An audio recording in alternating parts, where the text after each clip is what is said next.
Hello, everyone. I hope I hope you had a nice day yesterday, and we are going to have a nice day today. So I wish you all welcome to the second day, and hope everybody are ready to continue these discussions and continue to dive into all kind of topics that we are dealing with in the conference. So we have a very interesting program today. So Eva, I give you my. Thank you so much, Eric. Good morning, everyone. I love how now is it some kind of a ritual that we're setting where we're just shouting good morning, like at the top of our lungs? I don't know if that's revenge that you're taking, but all good. We have a panel together of an hour, starting with the China Society for Future Studies, thanking them again for the dinner that they sponsored yesterday. This first part would actually be online, and then it will be followed by a speaker who will introduce himself. So without further ado, Dr. Jin Sharong, you have the floor. I do not know if you can hear us. Hopefully you can.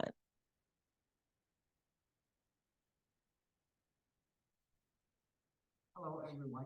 I'm Jin Sharong from Beijing. Today,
all the industrialization process has a direct and visible impact on improving the quality of life of people around the world. But unfortunately, the so-called, so far, the so-called industrialized country account for only 1/3 of the world. So to further improve industrialization is a big job. In 2022, China's total manufacturing output close to 30% of global output. And if you take in exchange rate term, the percentage even a little higher. That's the base for China, or that's the reason China confident to have a Chinese style of modernization. And that's first reason, the most comprehensive manufacturing industry in human history. And another two factors I should mention is that China, as a vast earth giant, has a very large scale country. That means China owns a very large market. And another advantage is that the ruling of a Communist Party. That means China owns very strong leadership, organization, and capability to carry out the policy. The capability of execute the policy very strong. And except the vast size of China, the strong leadership and the strong manufacturing industry, another thing I want to add is that China's capability in innovation improved dramatically. According to our official data, China now put huge money into R&D. Last year, 2022, China's R&D investment reached a new level. Now, in 2022, China's total R&D spending exceeded 3 trillion renminbi, 3 trillion yuan. That equal to over 500 billion US dollars, reached to a new level, only second to United States. And the annual growth of China's R&D spending much faster than United States. That means in the coming 5 years, China's R&D spending will rank #1 in the world. Another feature of China's innovation is that the main contributor of R&D from businessmen, business circle, from enterprises. That means more efficient. And China now pay more attention to basic research. Used to be the investment on R&D relating with basic research is very low, but keep rising in recent years. And the government definitely is a main contributor of R&D and keep growing. And China is a big country, so we have a different growth level of development. Comparatively, the coastal area more advanced than inland China, right? But if you take a look at the R&D investment, both coast area and middle China very strong. Only west part lag behind. So generally speaking, China's investment on R&D is very huge and effective. The evidence of effectiveness of China's investment on R&D is that the CNS top papers publication by Chinese scholars increased year by year. CNS here referring to the 3 world topic academic journals, Cell, Nature, and Science. And in past 10 years, the paper from Chinese side, the paper by Chinese scholar keep rising steadily. Here are some numbers. Unfortunately, because the time is very limited, so I not list the very latest publication. So I only stop at 2019. And in 2022, Chinese scholars in nature science totally reached to 267. It's quite high, much higher than previous years.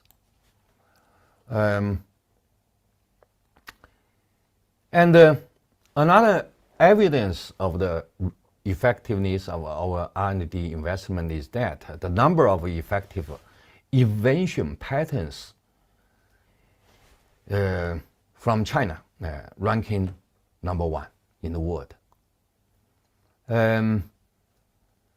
Actually, this number stayed very stable.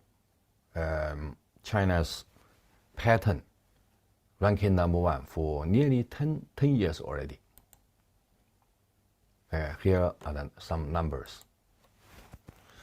Now, I will shift to what it means, Chinese style of modernization. Actually, the Party Congress report said there are 5 major features of Chinese style of modernization. First, this modernization is a huge population modernization. Second, this modernization, Chinese style of modernization, is a so-called modernization seeking common prosperity, not for part of the people, but for the all people. Third, this modernization try to make material civilization and spiritual civilization in harmony. Fourth, the modernization of harmonious existence between man and nature. So actually the fourth feature is more attention to so-called green development. The fifth one is that this modernization try to follow the path of so-called peaceful development. So let me exaggerate what it means, these 5 features. The first feature of Chinese style of modernization is that size. China is so big, right? Now, only mainland China will owns 1.4 billion plus population. Actually, is 1.42 population, not include Macau, Hong Kong, and Taiwan.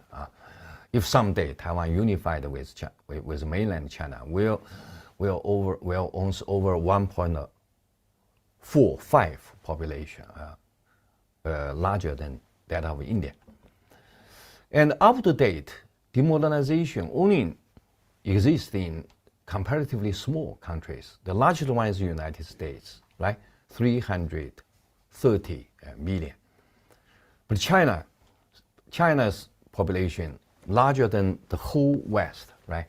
United States, Europe, Japan bound together, no more than 1 billion. But China is 1.4 plus billion population. So make this huge population modernization, that's first feature.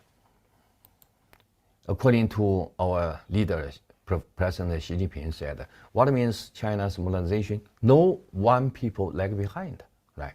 China will not tolerate the big gap of rich and poor.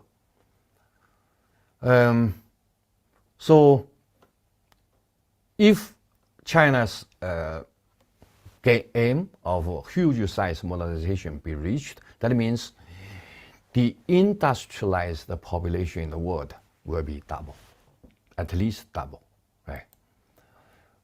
Second feature of Chinese style of modernization is try to find a common prosperity. Up to date, the Western style modernization leads to very big gap between rich and poor. And that's unacceptable according to our principle. Our modernization is try to keep a balance and keep the gap of keep the income gap in controllable. That's a big challenge. As all we know, modernization needs efficiency of the economy. And this efficiency of the economy relating with the market. And the market will naturally lead to the gap of income. So how to use the efficiency of market and then keep the gap of income in control, that's a big challenge. Actually, at the moment, we have no good answer, but we will try in that direction. And the third feature of Chinese style of modernization is try to make the material modernization and spiritual modernization at the same time. Don't let the material rich spoil the spiritual world. That's also a hard job. We will try, but actually it has no good answer. Chinese Communist Party of China attach great importance to the coordination of promotion, material, and industry modernization. But how to do that is a big challenge. We have no answer at the moment, but we will try. The fourth feature is that we try to keep harmony between environment and development. So China in recent days put a lot of attention to how to protect environment while make the modernization forward. And in this regard, China invests huge in new energy, including light, wind, hydro, bioenergy, and new nuclear energy.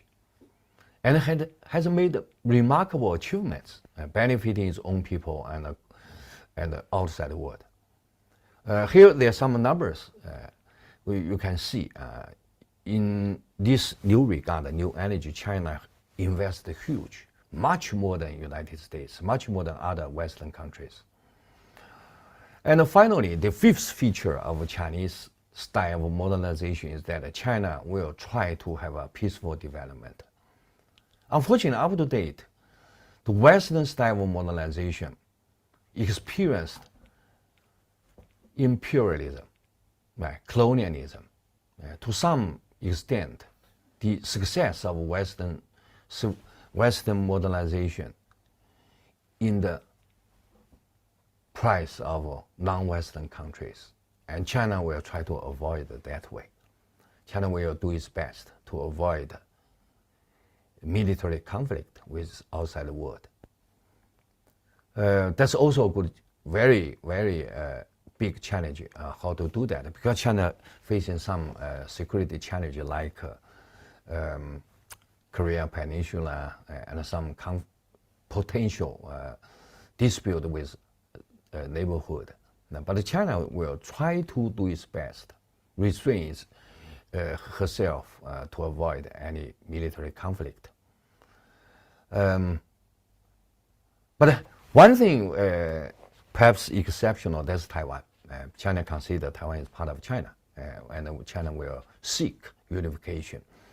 And on unification issue, China will try to do best to have a peaceful unification. But if something bad happened, this issue with the potential of conflict.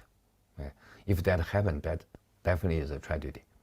Finally, I will say some words about the world significance of Chinese modernization. First, if China can successfully reach the goal of modernization with Chinese style, that will enrich the theoretical connotation of modernization. The historical practice of Chinese style modernization has theoretically provided a new path choice for the vast number of developing countries. Second, to promote the growth of human knowledge. The rise of China, especially in the past decade, in the high-tech, high-end industry of huge investment, is driving the whole human knowledge to a frontier leap. The Nature Index, for example, shows that Chinese academics already published for more papers than their US counterparts. The number of patents and the number of major projects far exceeds that of Western countries.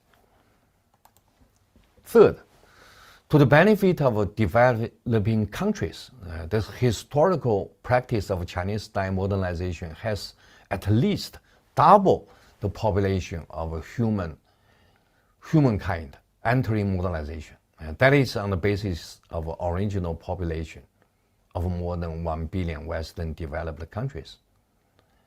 More than 1.4 billion Chinese people have been added, so that more than 2.5 billion people in the world has entered the threshold of modernization.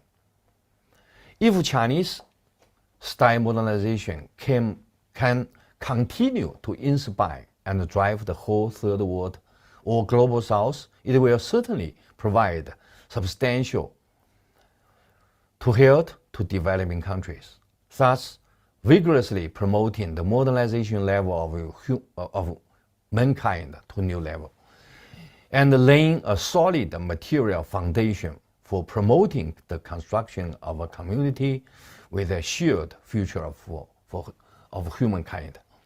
Fourth, it will also benefit the developed countries of the West. The modern globalization of Chinese style will also bring lucrative investment opportunities to the developed countries. But definitely anything with positive side coexist with some potential negative side. So I'll say some words about the potential problem facing Chinese-style modernization.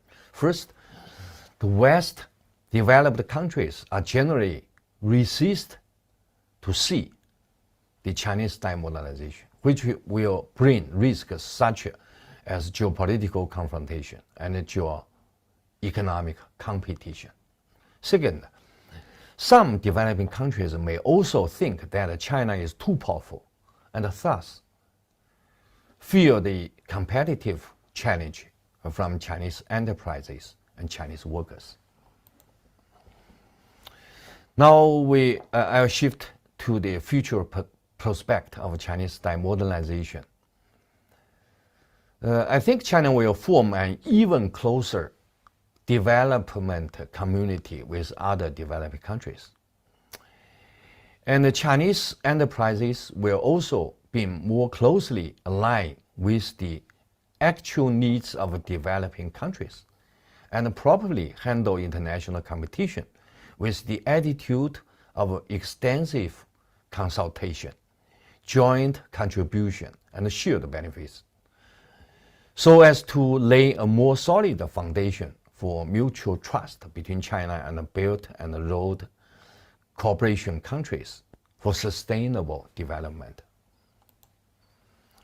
China will also continue to promote the implementation of General Secretary of Party Mr. Xi Jinping's Global Development Initiative, carry out a reasonable division of labor between China and its partner countries, and promote the common development of the third world through the orderly transfer and the integration of industry chain, and ultimately achieve common prosperity.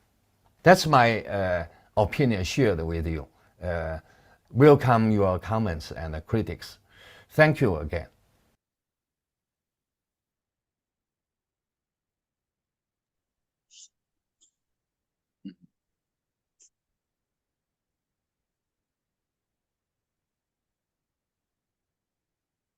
Thank you so much for sharing your perspectives on both the present and the future of Chinese modernization. We will immediately open the floor for questions and observations or comments coming straight from the audience. I see one hand. Was it a hand loose? Oh, okay. This way you can actually all see us. That's actually a good idea to wave.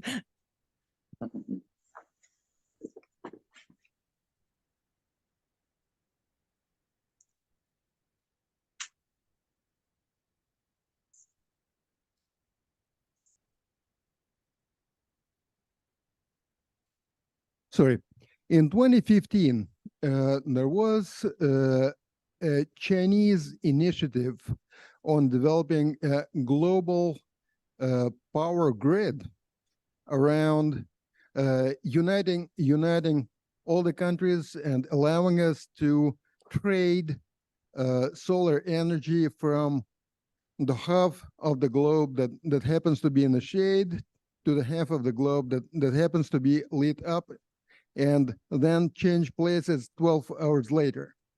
Now that initiative was proposed 8 years ago, and it is pretty difficult to find any traces of it in the Western literature. Can you give us an update? What's going on? Thank you. Thank you. Hello, our dear colleagues. Sorry, I cannot present at the Paris conference because schedule conflict. It's an honor for me to have a chance to share some of my opinion with you. As for the green development, the current Chinese government pay a lot of attention to that. And not only because the pressure from outside the world, because for our own sake, because we have a very huge middle class. In today's China, we have something around 500 million population reach to the level of middle class. They pay a lot of attention to environmental protection. That put very strong pressure on our government. So the government made a lot of effort to have a green development. In 2018, 5 years ago, our leader, President Xi Jinping, promised China's carbon emission should reach to the max in 2030. And by 2060, China will neutralize its carbon emission. I know some international members not very satisfied with this goal, but that's not a hollow promise. That's a promise based on very solid investment. Actually, China very serious to keep its promise, right? Unlike some other countries, they make promise, but they just hollow out, not do something real to reach that promise. But China will keep its promise. So we set a goal to let our carbon emission stop at 2030. And then after that, by 30 years effort to realize the neutralization of carbon emission. And I think all the industry, they have made their promise to the central government. So we have a general goal, and then this general goal set into different sub-plan. And this sub-plan supported by the contract, local government and the big enterprises. So I think China will do its best to make its promise possible. So that's why China put huge money into the green energy. As I know, last year, our investment in wind energy is 9 times of the United States. So at least from our part, I will do our best to reach the green development within China. And as for the outside world, you know, China has an initiative, Belt and Road Initiative, right? And in our agreement with the Belt and Road Initiative partner countries, all contract has a part of the important contents relating with green development. So China will also do its best in outside China in the initiative of Belt and Road initiative. I'll stop here. Thank you.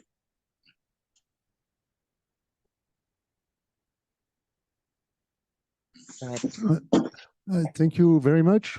Jean-Éric Aubert from the Fondation 2100. So it's a long-term view. So I'm going to ask you two questions about this very impressive presentation, impressive by all means. The first question is about the evolution of the China's population in the long term. Apparently, it's going to be on a very high speed of reduction and aging. And there should be about less than 1 billion people in China by the end of this century, compared to the 1.4 today. So how do you think how you can manage this rapid aging and reduction of population? That's the first question. The second question is about one of the slides that you have presented, which speaks about a Chinese way to combine, to blend a material and spiritual civilization. Can you elaborate on this Chinese style specific for blending this spiritual and material civilization for the long term of mankind? Thank you very much. Okay.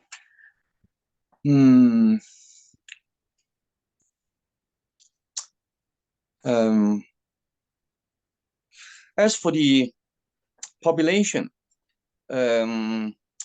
used to be China has a very radical population controlling policy. One family, one child. And this policy traces back to 1975, start from city of Shanghai. And this policy carried on too long, stopped at 2015, only stopped at 8 years ago. It's too long. So then we have negative results. Now China facing the decrease of population and the coming of aging society. That's a big challenge. Personally, I think one of the most important or most serious challenge for future China is that aging society. And now the government pay more and more attention to this issue. One is that because China gradually lack of blue-collar laborers, so China shifted to robot workers. Now China owns half of the robot workers in the world, right?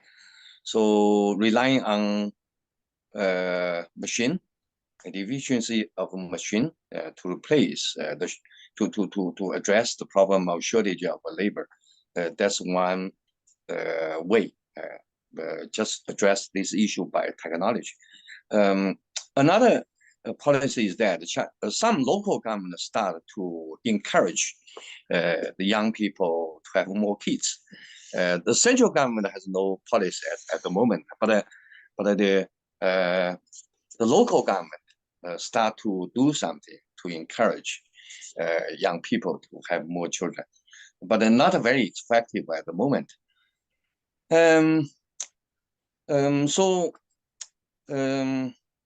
That's a very big challenge for China.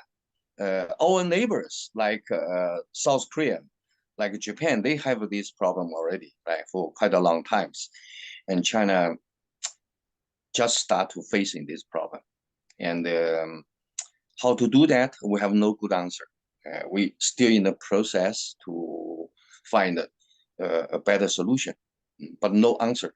And what I can say is that that's a real big challenge for future China. And as for the second question, how to make the so-called spiritual reach while we have material reach. I think that the typical Chinese way is try to keep a balance between collectivism and individualism. While we should pay more attention to individual right, we should also stress on the value of collectivism. China has been a very strong, collective-oriented society, right, in our long history. With China become more a modernized society, we pay more and more attention to individual rights. But how to keep this balance? We just want to try, but it has no good answer at this moment. Okay. Thank you. Would we have another questions before we close this round? Yes, I see one. Do you already have a mic? Do you already have a mic? Yeah.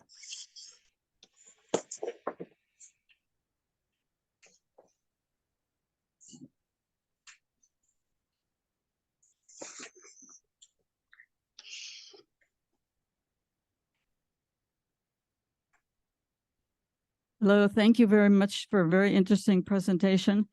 I happen to be from the US and some people look at our competition, but I want to thank you first. One of the things I've always appreciated about WFSF is it's a place where we can meet with, for me, to meet Russian and Chinese colleagues over many years and have a good dialogue. I think it's very important. And also thank you for the wonderful dinner last night. That was very good. So my question, it deals with democracy versus autocracy, which is an issue for some of us in the West. And you talked about different times the advantages of the Communist Party as a method for modernization. So could you elaborate a little more on that? As a better model than democracy? I might disagree about that, but I would like to hear your views. Thank you so much. Yeah. Just before you reply, we might allow for another question because I believe that would be our last round.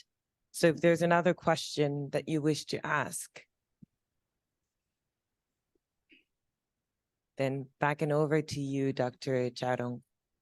Okay. In my understanding, today's civilization is a civilization based on industry. So industrialization is the substance of modern history. And why the Western countries take the lead in the past 500 years? Because the Western countries take the lead in industrialization. That's the key for the success of Western countries. So industrialization is the real job of all the developing countries. But back to the history of Western countries, nearly all the Western countries, they have industrialization first before they have democracy. Before 1948, no democracy in UK. The universal vote occurred after 1948, right? So that's a basic fact, historical fact in the West. You should have industrialization first, and followed by a better arrangement of society.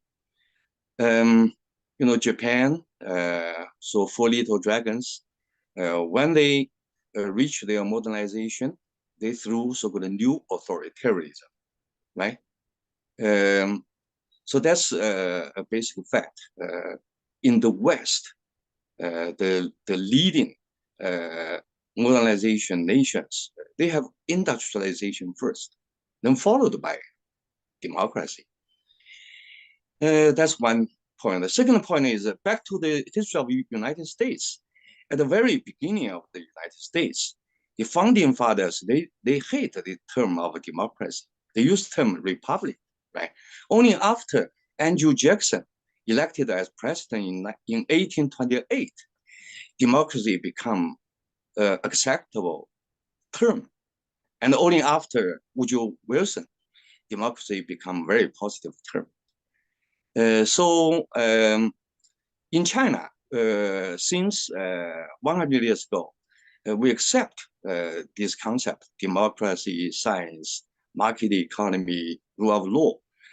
But the practice of past century told us we should learn from West some concept, but we should practice based on our historical tradition, based on the current circumstances of external and internal situation.